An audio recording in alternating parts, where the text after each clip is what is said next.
I am love, I am light, I am peace. I am love, I am light, I am peace. I am love, I am light, I am peace.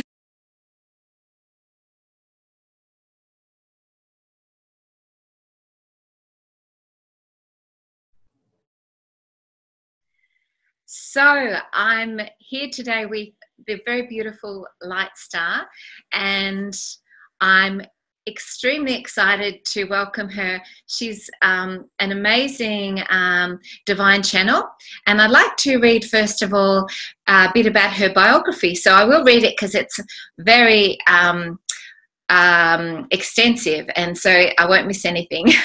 So Lightstar is a pioneering, internationally acclaimed high-frequency attunement artist, celestial channel, and Starseed ambassador.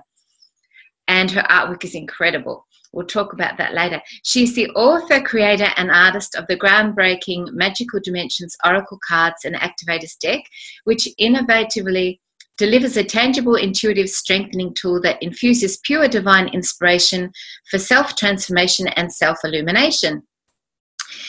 Lightstar serves as a spiritual catalyst to assist others in discovering their gifts, and realigning to their natural state is a passion for Lightstar. She speaks over 20 light languages, which transmit and activate soul memories and healing light codes.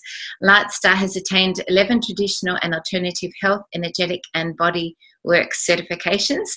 She has been a featured guest on worldwide radio and broadcast TV shows, and her channelings are frequently published in the Sedona Journal of Emergence. Lightstar is also co-founder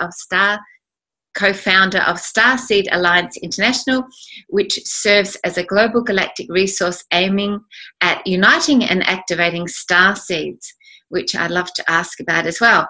So big welcome to you, Lightstar, and I just want to say that I really honour the work that you do. I think you do some wonderful global work. You're connecting to a lot of people, and your paintings are incredible. Your artwork is amazing, and you bring through some really important information for people to raise consciousness and raise their frequency, and so I'm really thrilled to have you here. So welcome. Welcome. Oh gosh, thank you so much for that beautiful welcome and introduction. It's my honor to be here with you, and I'm looking forward to whatever we're going to talk about today.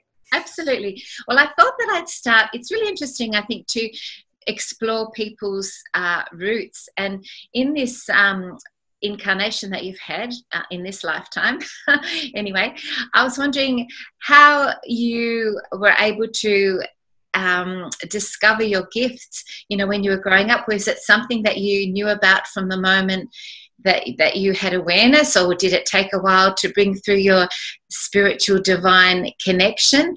Tell us a little bit about that, because I think that's a really interesting journey to explore for people. And it definitely was a journey.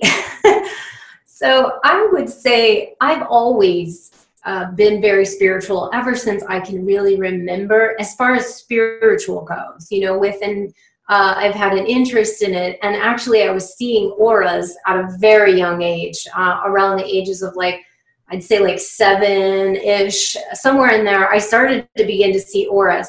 I didn't know what that was, and I didn't understand what it was, but I started to open up a little bit more, and actually, like a lot of people, I quickly closed it down because it wasn't understood. And it's not that I got a lot of ridicule for it, but I just felt like it was weird or something wasn't right, and I didn't know how to handle that. So although I was very fortunate too, is that I had very spiritual parents. My parents were, they're both no longer here on the planet anymore, but when they were, they at young ages as well were very spiritual in their own ways. So we had a lot in the family of openness to spirituality. And that was, you know, of course I was raised Jewish, so there was some of that. And then I had some exposure to some of the other different kinds of religions and different types of spirituality, just because I wasn't told that it was taboo to open your mind. So that was the good thing.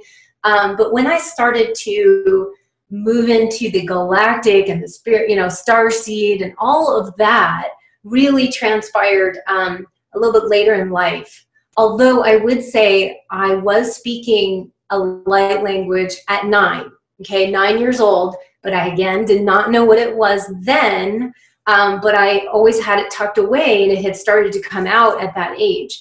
But later in life is when it started to come forth, for more of the languages started to come forth. And how they came for me was a lot of them. I would say probably about 7 or 8 of these languages. It was a really big download that I received in about 2 to 3 week period of time. So it was crazy. Like it was something that opened up, and my channel opened up, and all these languages started to pour in. I mean, I was in the shower, I was trying to sleep, they would just kept coming, and I would start to record them. And so that's how I started to keep track of them, because it was coming so much. So all of that opened up later in life, I would say. And my artwork as well started to open up later in life. So the spiritual opening and the awakening process was really always there. I feel like I've always kind of had a very spiritual soul, a very spiritual family in a way, although they weren't open to the Starseed stuff that I am now. That was very different. But at least it was open-minded enough for me to explore. And yet, even if I didn't understand it, I still ended up shutting it down. You know, some of us really, I feel, maybe aren't really ready to unfold it or unpack all of it at a young age. And it's only because we're not taught that. We're not taught to, you know, open that doorway. Well, so if we were, then we would be able to unfold that and unpack it much easier. Definitely. I think there was a great gift you had there with your parents, really having Yes. awareness to support you on your path, because I think a lot of people that have that pathway don't have that parental backup there. And yeah, and to know that they weren't understanding of all of this, but they just weren't the kind of parents that would say no or shut it off, or, you know, because they had their own understanding about spirituality. So even though none of us really understood any of this, at least they let you walk your path however you wanted to, you know, after a certain time. Beautiful. And the other thing I find too is teenagers often, because they want to be part of the, you know, the general culture, they often shut it down because it's not cool, it's not trendy. Yeah. And so yes. That's a really common thing, and also because it can bring up the fear of the unknown. And yes. So that's also a really common thing. And was that when you started to shut it down in those teen years? I think that when I really started to shut down was because I'm a very strong intuitive empath. Okay, I know that now, but at the time when I was younger, I didn't understand any of that. So because I had started to open the doorway very young, and then all this information started to flood in, right? You're starting to feel everything. You start to feel everybody else's emotions and everyone else's angers and frustrations. And I think what happened with me is that I opened that doorway. It all started rushing in, and it was very overwhelming. I didn't understand any of it, and I didn't have anybody to go to, because although my parents were open, I personally just didn't feel I mean, I went to my mother, I think, a little bit about it, but the reaction was, I don't think she totally understood it either. Yeah. And so it was more about, well, if nobody understands this, then I guess you just have to turn it off. And also it was just overwhelming. So I think to dial it down was just to be able to cope in the world in a function of, you know, how do you experience all this world that you're seeing and experiencing and feeling, and then not be overwhelmed by that. So I think in that way, I started to really shut it off. And I, you know, in high school, I'd say, or when I was teenage years, I was actually very well received in many of the different groups. You know how in high school there's cliques with teenagers at high schools? I actually was really open to, like, it was kind of like the chameleon in a way, where I just kind of hop around. I wasn't in like one group. I just kind of like flowed with a lot of different groups, even the ones that were considered, you know, outcasts or whatever. There was something about my energy that I could just relate to all of them, no matter what they were experiencing. So, but it still wasn't right, or for some reason, it wasn't like I wanted to go talk to all my friends about this stuff, you know, because everybody was just talking about other stuff, whether it be volleyball or, you know, just 3D stuff. Yeah. So I really just shut it off, and it was easier for me to cope that way, to deal with it, and to really not unlock the door until later in life, when I think a lot of people get the second or third chances to say, okay, are you ready now? Are you ready to unfold, to open the doorway again? Do you feel safe enough? Do you, even if you don't, maybe you have to anyway. And there's some of us that get to a point where we don't have a choice anymore. Yes. Like we can shut it off for only so long, but your higher self, your soul, is going to constantly be prompting you at certain times of your life. So I'd say that it's not really horribly bad that you shut things off. It's just to shield yourself. But at some level, you'll have to turn the volume back up. Sure. Do you think that can be scary? Do you think if people can ask to be able to integrate it at a pace that's manageable for them, that's a good thing to do? Because I'm thinking people are listening and they're wondering, well, how can I open up but make it in a way that I can deal with it? Yeah, great question. I feel grounding is key. And we hear the word grounding a lot, but hardly ever do we really understand what that really means, to ground. But if you are grounded here as far as like in your body, okay, because I look at it as though being in your body here. A lot of starseeds don't want to be in this body, okay? We are usually going, what is this suit that we're in? This is weird, okay? We're usually like not used to this body and not used to this suit and how it reacts to different stimuli in the environment. So when we are when we focus on being in our body, okay, because sometimes what happens with intuitive empaths especially is that they will shut down, turn off the volume, and that's to protect yourself from outside. But what ends up happening is that you then end up shutting it off for yourself. So you don't even feel your own energy anymore. You don't really see, you're not in your body anymore. So I think that grounding is the key to get back into your body and to really begin to understand your feelings, your emotions, starting to understand, like, what am I feeling right now? And to really understand that, okay, that's my feeling. Or if you're in a situation with a bunch of other people and you're picking up something from someone else, that you can tell by you weren't feeling that when you left to go to the party or the group, whatever it was. But you're feeling it when you came back. And so you have to start to realize what is somebody else's stuff and then what is your own stuff. And that is key. So I call that grounding because it is grounding. You're pulling your energy back into you. And I feel that that can be extraordinarily helpful for people that really want to escape the body, but that doesn't actually help you to open up your spiritual gifts and to know who you are and do it well here, to stay in that balanced place. I mean, there's a lot of other things like shielding, constant shielding. A lot of people that are real sensitive have to do probably more than the average person to shield and take care of themselves, and then start to open that doorway and dial it up, and then ground, and then open it a little more and then ground. And so you constantly are doing this integration like dance, and that's how you stay grounded with it and balanced with it without opening and having a floodgate of stuff come in, and not giving yourself chance to integrate and pull it down into your body. Sure.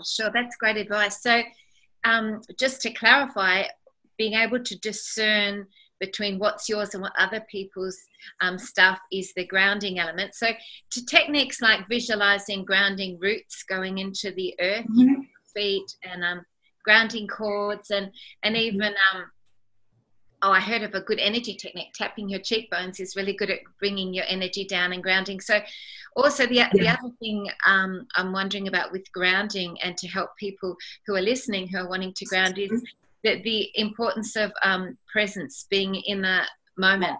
That's a really important grounding aspect, isn't it? Yeah, we have to be here.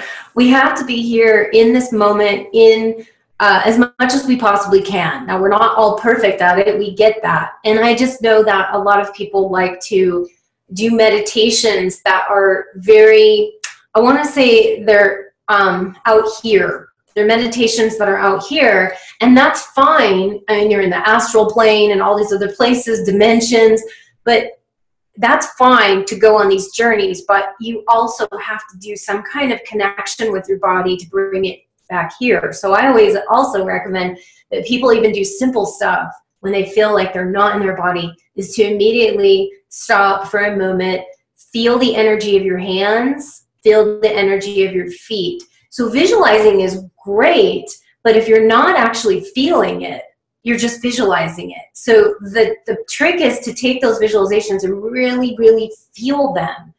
Use your clairsentience, the actual energy of feeling in the body, because that is why we are in these bodies. Yes, definitely. Things like really in touch with them.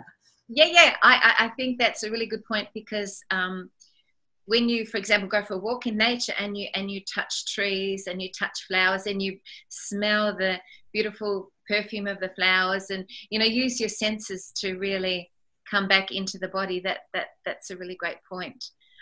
Yeah, and I use a technique too with a lot of my clients, because I do this, and I did this for myself, so this is not something I didn't already do many years ago, that I was filled, like after you accumulate so much stuff from everybody else, like over years of my family stuff I took on and everybody else's stuff I took on, friends, everybody, then it was accumulated, and have to release all of that stuff too, because that prevents you from actually getting in touch with your body too.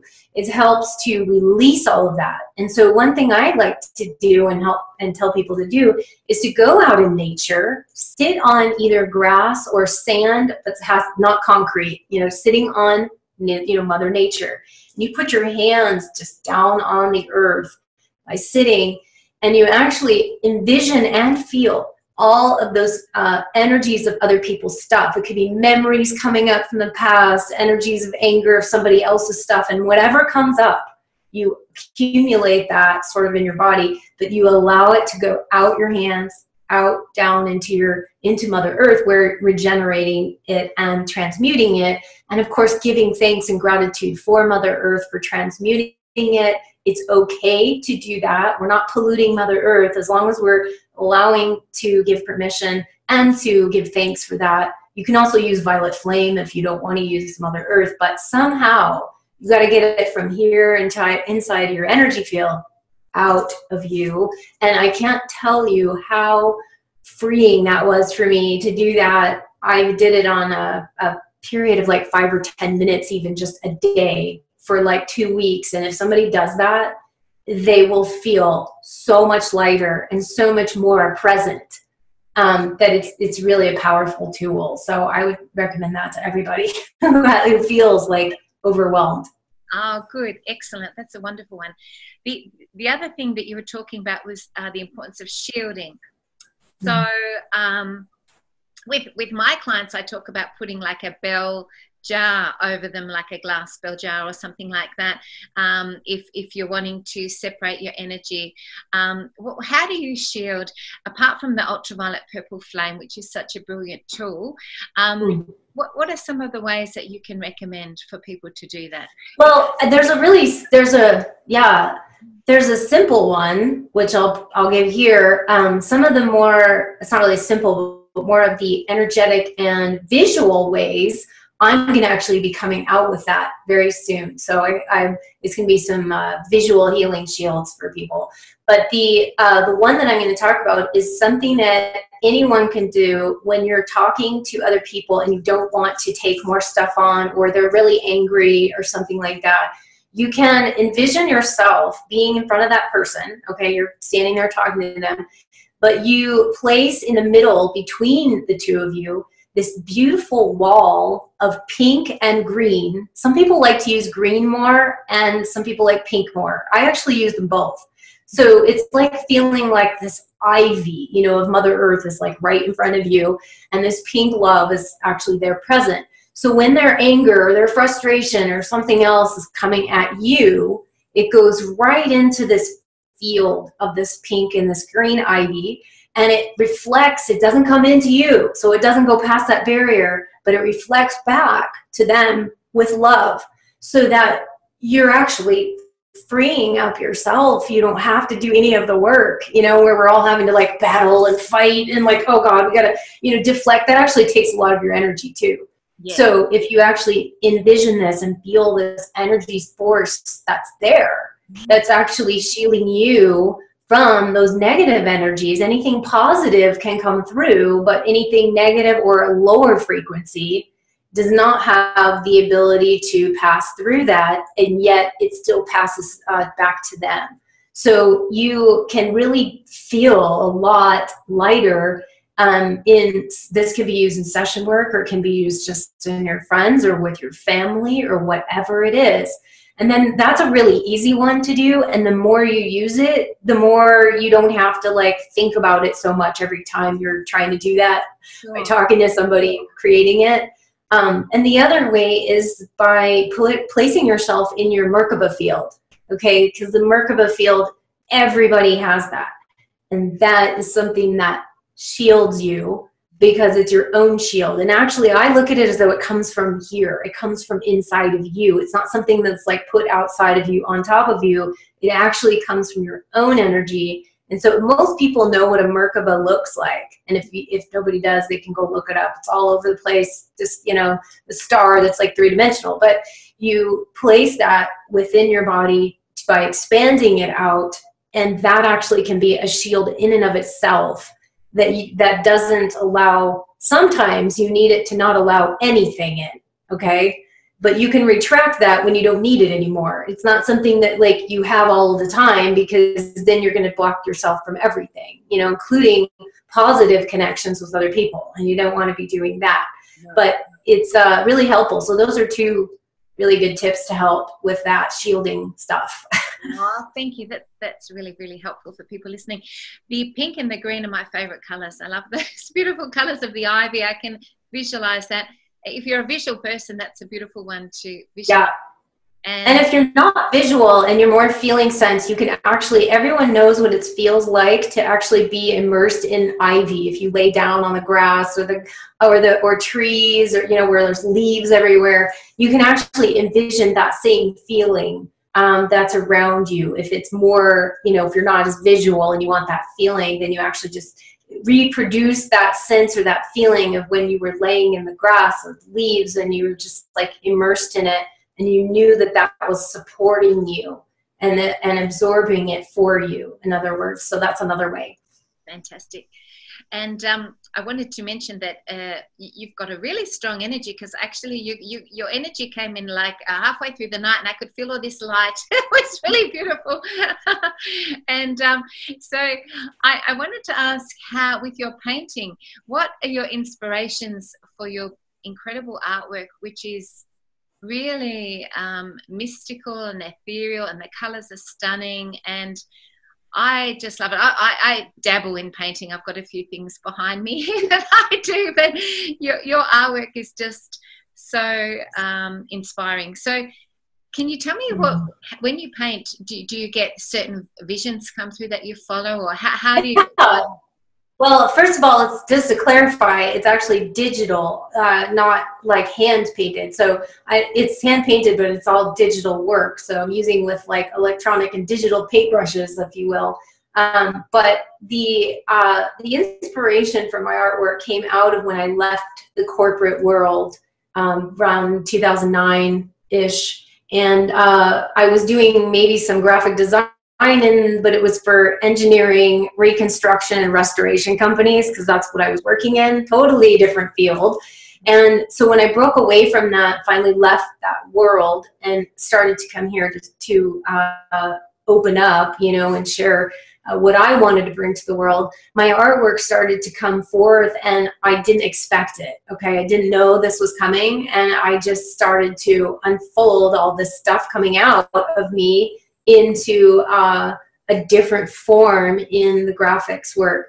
I also do hand code and draw the codes and the symbols and light language that's in there, but it's generally done in like Photoshop, Illustrator, and those kinds of programs. So this is really interesting though, because I didn't really expect it. I didn't know what was going to come forth, and it keeps evolving. But what I realized what I was doing was that because I'm very connected to the galactic realms, also to the angelic and the elemental realms, I started to go to these places in other dimensional timelines and in dreams, and also in waking state dream time. And I was bringing these visions back of these actual places and these characters and these beings. And I realized that these are real beings. This is real places, because especially when I started to create it, I had responses back from people that would say, I've been there, you know, like energetic, I've been there. Or someone said, like, I've been there in my dream time in that exact spot. Like, so I know that these were places. And so they started to unfold, and, you know, I started to do either series, like I was kind of doing my Star People series that I completed at least 9 of them to this date. And all of these new images will be going into a future Oracle deck as well. But the original first work is all of the work that's in my Magical Dimensions Oracle deck. And it was really, I think early on too, it started to look like my artwork could be an Oracle deck. It was like, I started to see that, like, hey, this could be really helpful for people. And that was my goal, was to help people with a tangible tool that could help them connect with their own spiritual guides, their own higher self, and to work and build their intuition stronger. And so that was kind of the premise behind my work, and leading into the Oracle deck as well. And it was very, very, it was just eye-opening for me that what was coming forth, I realized that my higher self and the guides that I work with in these other dimensions and these other realms, and the star beings that are there also, wanted this information to come through in a unique way. That I have a very unique energy. So it's like, you know, it's not going to come through like everybody else's stuff. I've kind of always been that way. And I thank my father for this, because he was also a pioneer himself, and he was a pioneer in the chelation field. He was a physician, a doctor, and that's kind of a whole alternative route. So he didn't ever do anything, just, you know, like everybody else. You know, he was a kind of a leader that followed his own path. And so I feel like I've kind of been the same, even though it's been a different whole thing altogether, that I feel I'm bringing that here, because that's kind of who I am, and that's the energy that I am. And I'm not, it's not like I mean to do it even purposely. It's just, it's like the natural course of how I'm seeing I'm activating people by my artwork, through my sessions, and through my and the energy that I'm bringing, with not just telling people their soul origins and looking at who they are, but to using the light language to help clear them, and then using the visuals to help activate them and spark memories and recall. So it's kind of it's become this like amazingly awesome, you know, soup mix that I've created here. And the ingredients is like almost like it's like a soup that you've never tasted before. Bag of lollies. Yeah, it's like when you're talking about activating, I'm getting a tapping on the top of my head all the time while we're talking, which is I have the strangest thing that people will always tell me different things about how they've gotten activated, and through just being in my energy. And I, a long time ago, had a session from somebody that once told me, you know, you're activating people when you don't even know you're activating people. That was way before I even got involved in any of this Starseed and started moving into that work. But so I think, again, I've kind of always had this ability to just activate people. But I found that through, because sometimes you're on your own journey with figuring, well, how do I do this? Or how does this work? And I realized that because I have to, you got to be true to your own self and your own energy field and not try to be like somebody else's energy, right? Because that never works and you're not going to be that. So I had to realize, well, what is my essence and what is my frequency that I'm bringing? And it's definitely helping to calm people, to ground people, so that we can activate you in a more grounded way. Okay, so that's kind of I'm a very practical person, to be honest. Like, I'm actually very practical, even though I'm like super out there into all the other stuff. But I find that if we don't bring it here, then there's no real purpose for you to go out there except for just enjoyment and pleasure and possibly even escapism. Yeah. You know, when you're doing that, you can get addicted to that too. So we have to bring it home. And that's what I'm trying to bring with my artwork, with the sessions. And also, there's more that's coming. I mean, I have not even unfolded or unpacked everything that I am. And I know that. But for me, it's like we all have that, though. It's not just me, and I'm saying that, but everybody is evolving and everyone's expanding with their soul gifts right now, that I feel we're exploring and uncovering and moving, you know, more into accepting within ourselves, because I feel this planet needs it right now, you know. So the people that are out there hiding, and I get it because I was hiding for a long time, but you know, we need you out here now. Okay, there's a lot of times we need you guys to step out of the closet or out, hide it behind the corner, and just come out with it and have the courage. That's one of the largest things, is courage. Okay, Exactly. I totally agree. In fact, I just did a video on that like a few days ago. Lightworkers, empaths, healers, we need you. And I said exactly what you just said, which is so important. Because it's the time, isn't it, now for people? And I think we're all, some of us have gone through these waves of difficulty getting here, because we were supposed to do that to set ourselves up so that we could help other people to do the same thing and to walk through the doorway.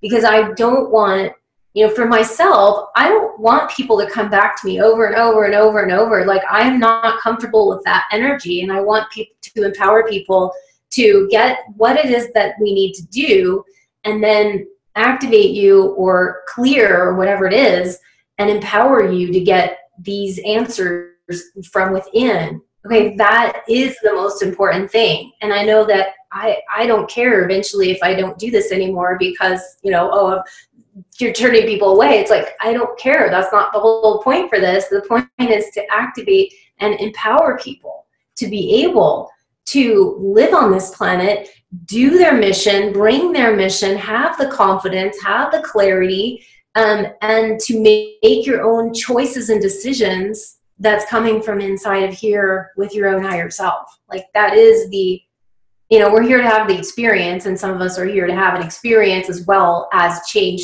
the things that aren't working here in different ways. But that is the basis behind, I think, all of us to do this kind of work. And for all the healers out there, this is, you know, important to know. We're not in the old model of what I used to call chiropractor psychic. I'm not the chiropractor psychic, okay? So we don't want people coming back over and over again like we have to do with the chiropractor.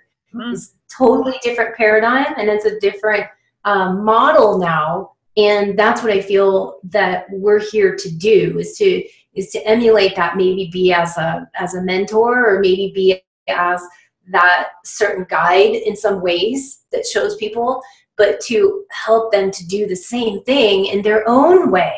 Okay, because that's really important, is in their own way. I'm looking at that for people, okay, not what I say, what this is what you have to do to get there. You know, yeah, they could be tools and tricks that people could use to help them, but then it's really important to find out the essence of that person and what clicks in place for them.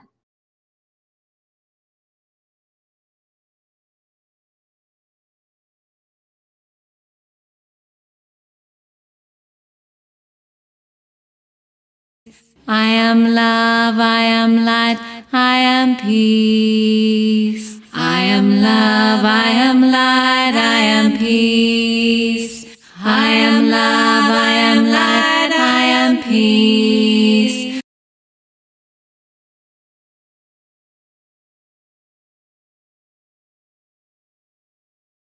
It's one of the biggest things that clients come to me for, is to ask, you know, what is my purpose? You know, what is my joy? Why am I here? You know, what's my soul mission? Do you find that that's a really common thing that you get as well with clients? And Yes. your energy, it seems like you're helping to activate that when they connect with you. And I think that's what often prevents people from stepping into their, you know, soul mission and going out there, as well as getting the courage, is that they don't really have clarity on what it is. And then when they do have some sort of clarity, they don't have often the self-worth to believe in themselves to go out there.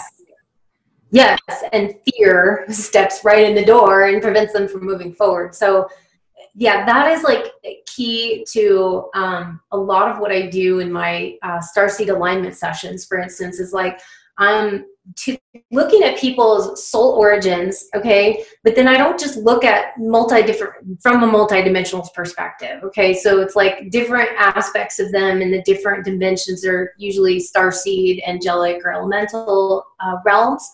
But I'm also looking at what do they do in these other realms as other aspects of themselves, because that actually provides a wider picture of your purpose, like your scope of what you're doing in these other dimensions, these other realms, these other aspects that are all you. And so what I do is try to look at that, because that actually helps to identify some of your purpose here. Okay, it doesn't all have to come into play. Like, not all of it is everybody's going to do every single thing, but I do find that it brings clarity, and then it also brings some tangibility to how you can do it here. Okay, and how you can actually get on the purpose that you are meant to bring here. Okay, so it's really important to know that. It's just how I look at it for people, because I do find people want to know what their purpose is. And then we have a general purpose that we're all here to learn, we're all here to grow, and we're all here to raise the consciousness of the planet. Okay, that's like generally. But then we have certain things that we're coming here to do that we have signed up for, you know, before we came.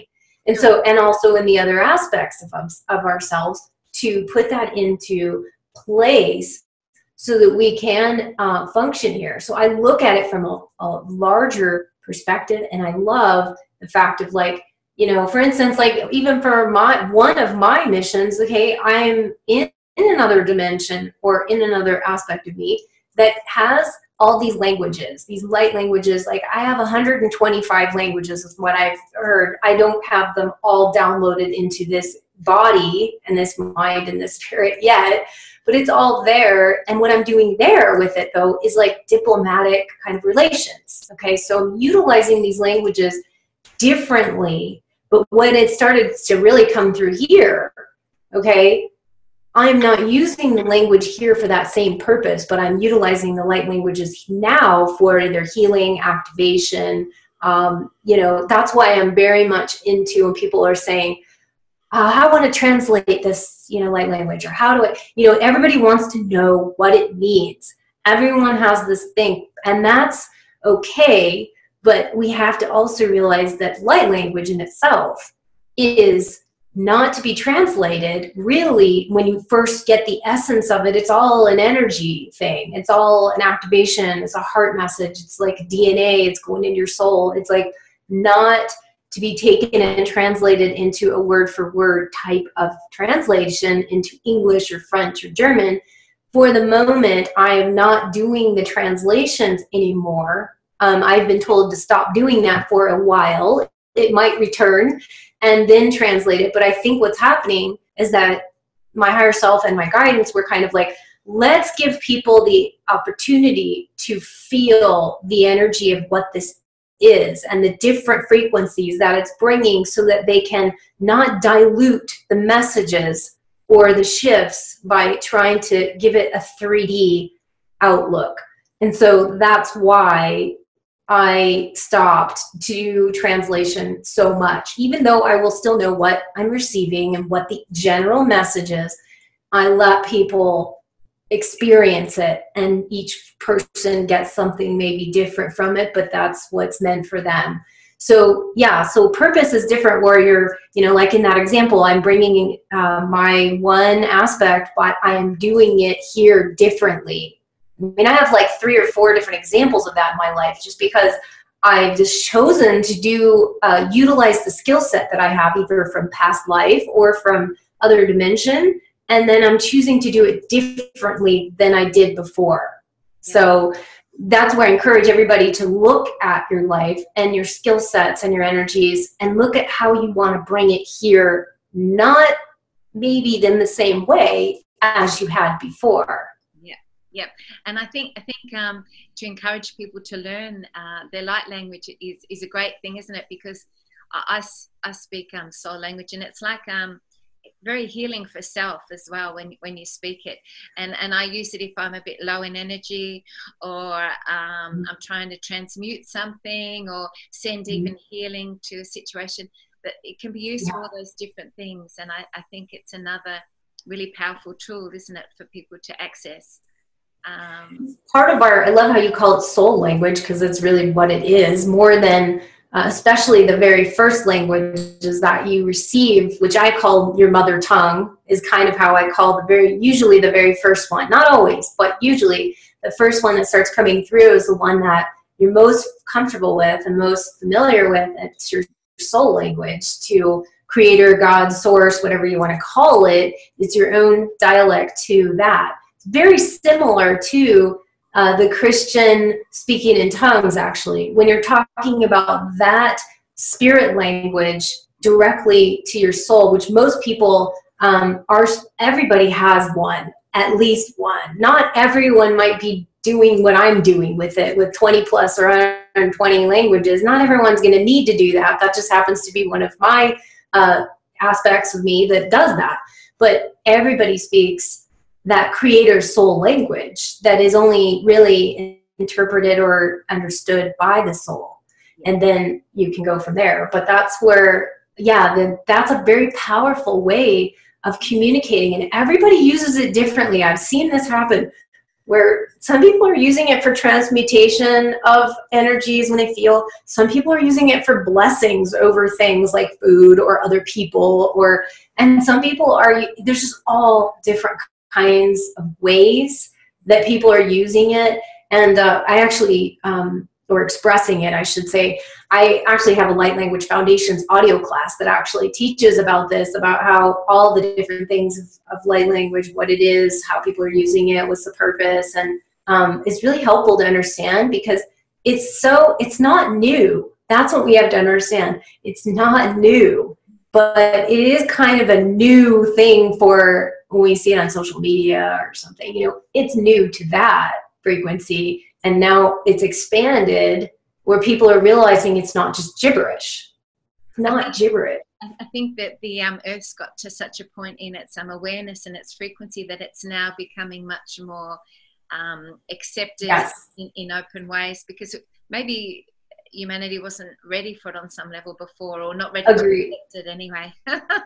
Yeah, the evolvement, right? We've evolved to the point where we can bring it, and it can be accepted and understood in a way, in a different way, because it's all frequency and it's all energy. Yes. So, you know, I think that even in years to come, maybe, I don't know if in my lifetime, or, you know, somebody's lifetime past this, that our energy fields will be recognized more by codes and by symbols and by energy frequencies than it will by name.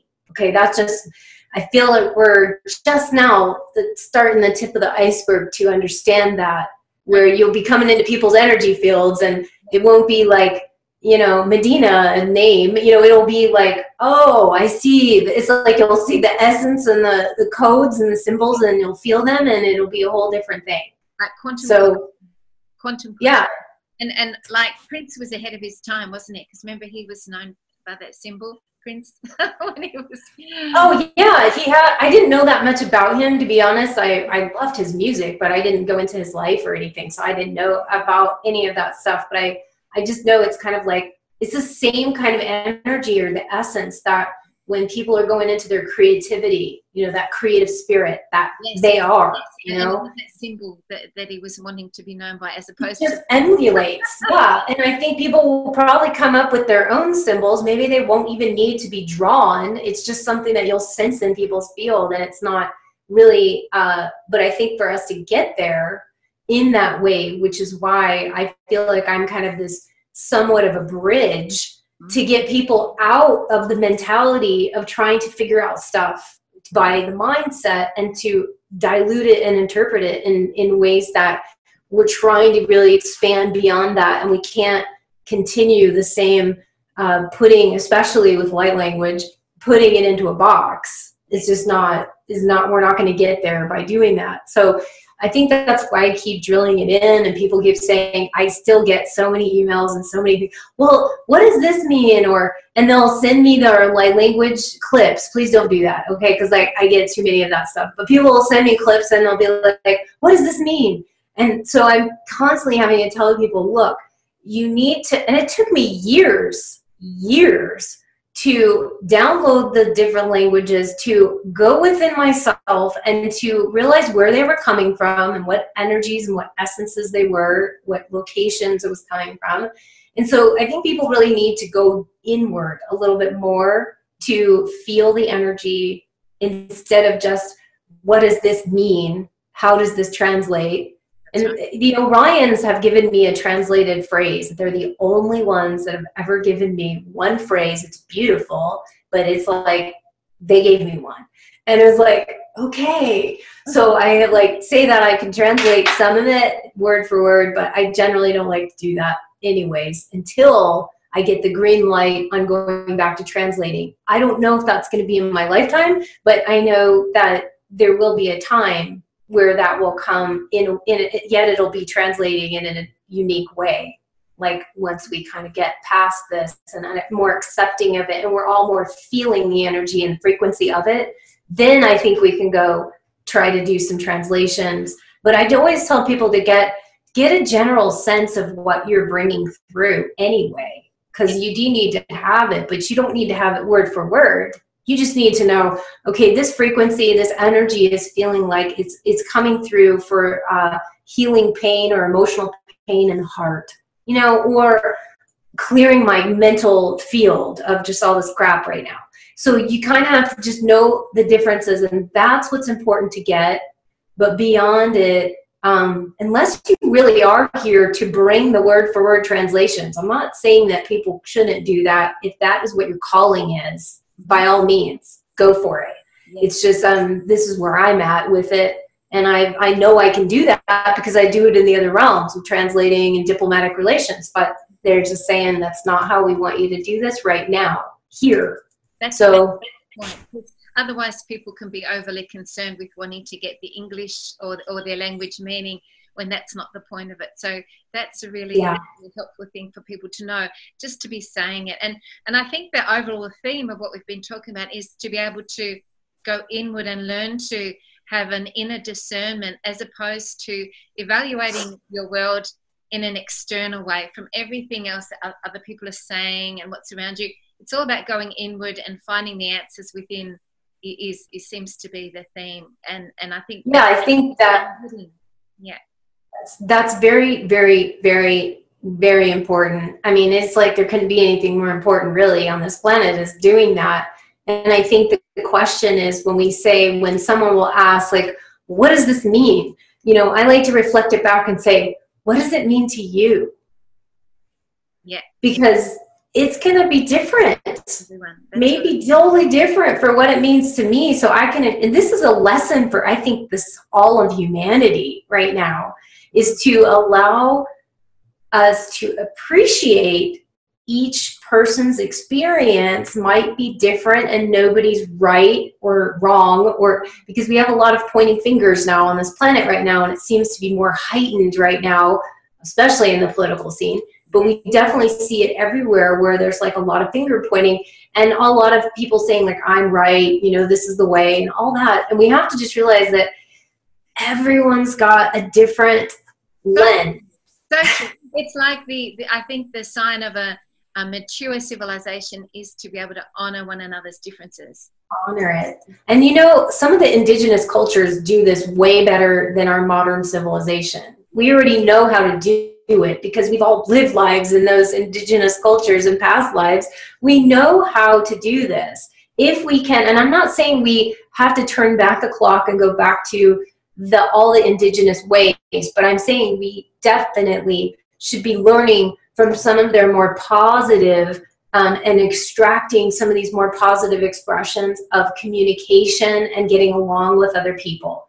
Yes. I mean, there's a tribe, I have no idea what it is, it's just coming into mind, but I remember seeing that one of these tribes, indigenous tribes, when somebody in the tribe actually creates like a crime, you know, like it happens that often, but you know, somebody stole something or someone did something to somebody else, what they do, instead of chastising them, putting them in jail or whatever, they actually bring them into the whole community, and the whole community goes around one at a time telling that person beautiful things about themselves, like something they remember beautiful about them or something positive about them.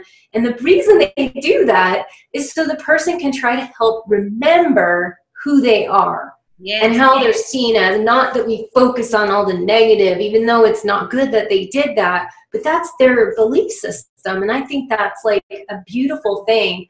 I know it would be hard, and I'm not saying like if people kill other people that you just, you know, brush it off, but I'm saying there has to be a shift in how do we actually get this to not happen so much anymore, first of all, but to also see rehabilitation in a new way from those indigenous ways that we know actually work, you know? Yeah, so there's an African tribe as well, a similar thing that you're talking about is when they, at birth, they sung their soul song. And then yes. when they have some sort of thing in their life where they go off track, the same sort of thing happens where they all come together and people sing to them their soul song so they can remember the inherent beauty and divinity of who they are. Yeah. So perfect, because we realize all it is just somebody got derailed or off track. It's really what happened. Yes. And then when you start to bring them back, you know, most of the time, unless they do have some other things that are going on, and that's usually with the shamans and the tribe, are going to, you know, remove negative entities or whatever it is from them. But there's definitely it's like reminding people of the beauty of them and who they are and how they're loved. Yes. Is one of the things that brings us back to our humanity, the true sense of the word, the part of us that is human, that has the emotions here, that can tap into love and unconditional love. And I think that's why all of us are moving to more unconditional love for ourselves and for others, in spite of the negative or lower vibrations. Doesn't mean you have to hang there, but it does mean that if you emulate love in all situations as best you can, yes, then you are actually setting the tone for other people to do the same thing, and it's like a chain reaction. So, I mean, easier said than done, but we're doing it. That's the thing, you know, it's like we are doing it. Definitely. You know, yep. I love that people are you know, people that can be very direct and very assertive and yet also very loving at the same time, because I appreciate that and I respect people that can do that and that bring and hold that frequency, because it's holding that mastery that we all have, that we all are, and then it helps everybody else to remember, oh, whoops, you know, and stop and drop all of the blaming, you know, stop putting blame on other people, but just really go within yourself and do and be the best that you can in every situation, and not get down on yourself if you're not perfect at something either. Okay, this does not mean we chastise because, oh, we did it wrong, we didn't do it. It's like, no, because that's what our whole world has gotten so critical. You know, we're so critical of ourselves, Yeah. and then that's what turns us into criticalness of others. So the less critical we can be of ourselves, and the more loving we can and forgiving that we can be to ourselves, the more we're going to be to our brothers and sisters on this planet. Perfect. Exactly. Love is everything. Yes. Yeah. I really want to ask you another question about where you live. I'm from, you know, just outside of Melbourne, Australia, and talking to you in Sedona. And because have you always lived there? And the energy in Sedona seems amazing. I've always been guided to visit there and to go there. I haven't been there, but it's just such an incredible energy, and I'm just, my spirit's saying I'd love to go there, but I wonder if you could just tell me a little bit about Sedona and the energy there, because there's something really special, and there's some amazing spiritual beings, channels that are there. I really like a lady called Shakina Rose, who's in... Oh yeah, I know Shakina. Yes. Beautiful. Yeah, there's a lot of people here with small towns, so most of us know each other, or that are in this kind of genre, especially the Starseed communities. Love Sedona. It is beautiful and amazing here. I will say I not always live here. I've been here for 10 years though, which is actually a very long time to be living in Sedona. And I really didn't mean to come here. It was kind of, I would say, an accident, but it's never an accident. I actually meant to come here and only stay for about 6 months. And so it's been 10 years. So the energy definitely kept me from leaving. And my life is totally changed and transformed here. So I give Sedona all the credit for that. Has it amplified your abilities and gifts? Oh yeah, everything that I'm talking about that I do right now, I mean, came out beginning in Sedona. So I would say all of this energy work, everything that I'm doing now, okay, because I was in like I said, a whole different industry before that. I was living in Colorado, and I was in the restoration, construction, forensic engineering business, in marketing. So whole other world that I was in, and I was in that for like 10, 15 years prior. So like that was a long time in that industry. But so everything I am about, all of my artwork that I have done, the expansion of who I am, all the star languages and light languages, and all my sessions and intuitive work, and all the art, everything came out, you know, at different times over this last 10 years. Mind you, not all at once, but it's like unfolded, because the energy here of Sedona, it's one big giant vortex, okay? There's little vortex areas, but you're living in a vortex here. And the cultures here, the native traditions, never intended anyone to live here. You were supposed to come here and get your vision quests and then leave. Yes. So living here full time is like somewhat being in a washing machine in a way, because you are kind of going around and around, but you're always given opportunities to cleanse and to clear and to heal all of your stuff from your past. And that's what I love about it, is that you're always having to better yourself, to clear, to cleanse, and to do your work here. Some people that come to Sedona aren't ready to do their work, and so they usually either hate it here and leave, or they get spit out by Sedona, because there's a saying, you know, Sedona will either love you or spit you out sideways. No, because, but it's not like, I think that all the spiritual places of the world are kind of similar in that way. You know, Mount Shasta's, and yes. Even in England we have Stonehenge area or Glastonbury. So we have a lot of areas that are very spiritual that also, you know, hold down the energy. But we are holding the energy here in Sedona for clearing and cleansing, because everybody comes here to visit and dumps their stuff here. Oh. So there's a lot of us, energetically speaking, and physically they do some damage, which is not good to the place here. But when people come and dump their stuff, which is totally understandable, because people are doing healing work, so I get that. But there's some of us that have to be somewhat of the cleanup crew.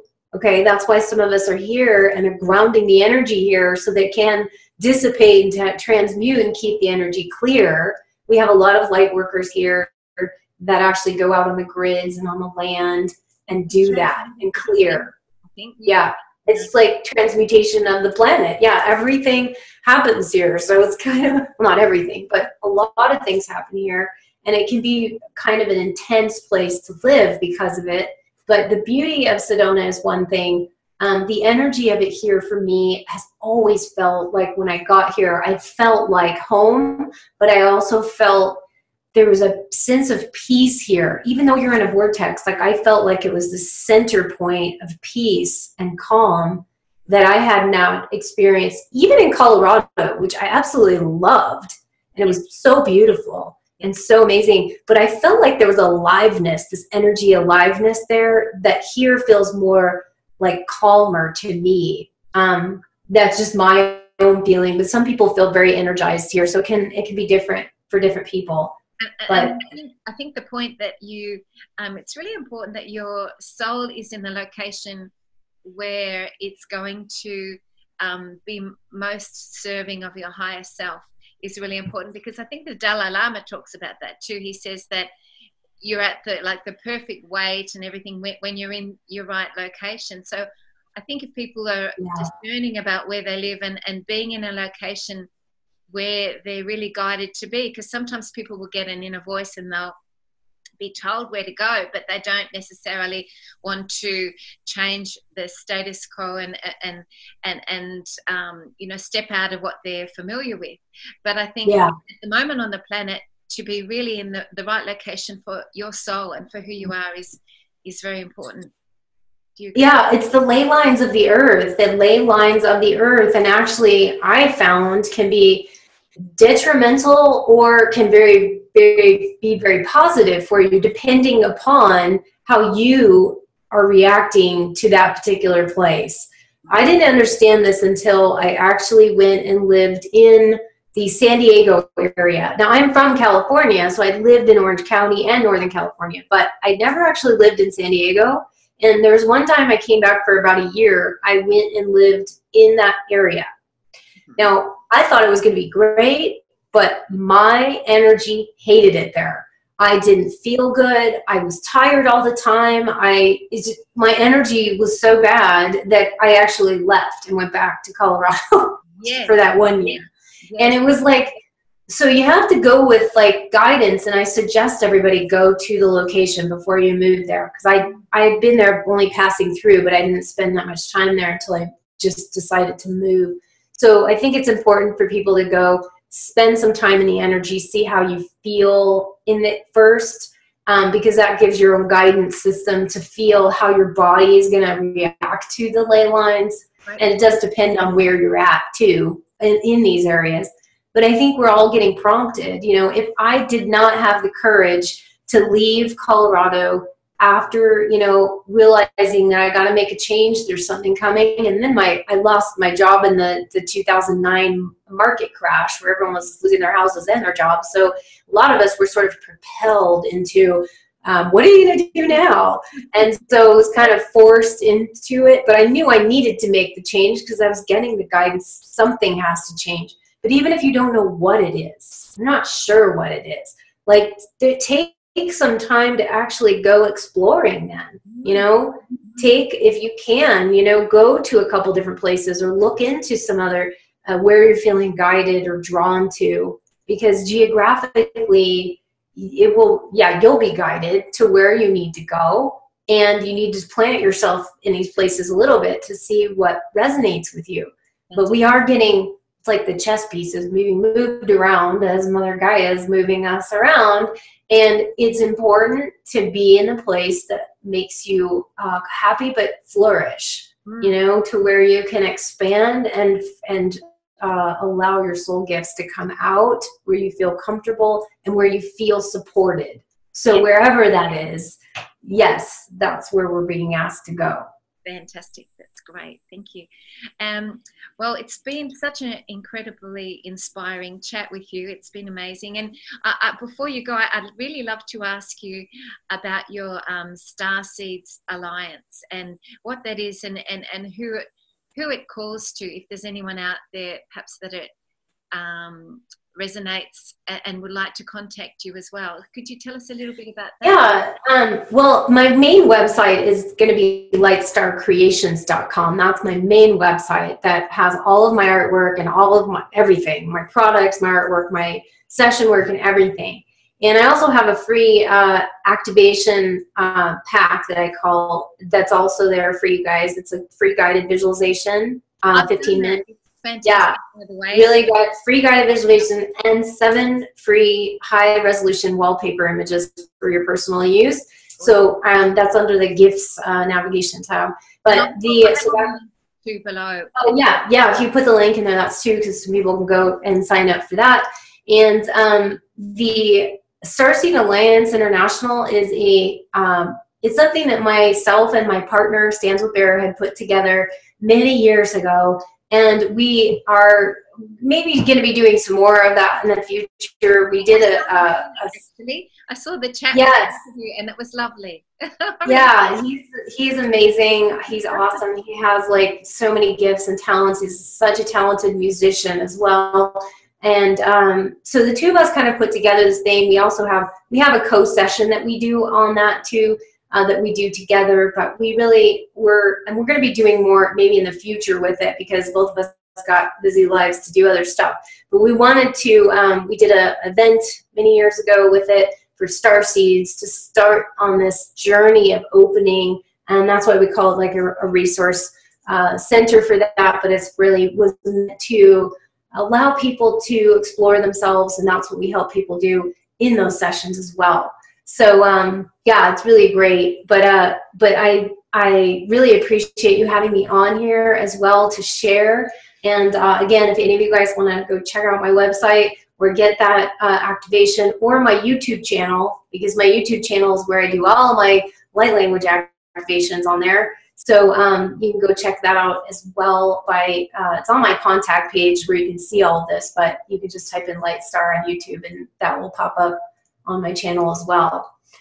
So yeah, I really appreciate your energy and what you're bringing here for the planet too. I love doing these kinds of interviews and conversations with like-minded starseeds, and it has been my honor. Oh, it's been so beautiful to talk to you, and I think that there's so many gems in what you've shared today that people will be able to benefit from, and you are such a great ambassador for everything that you're bringing to the planet, and thank you for who you are.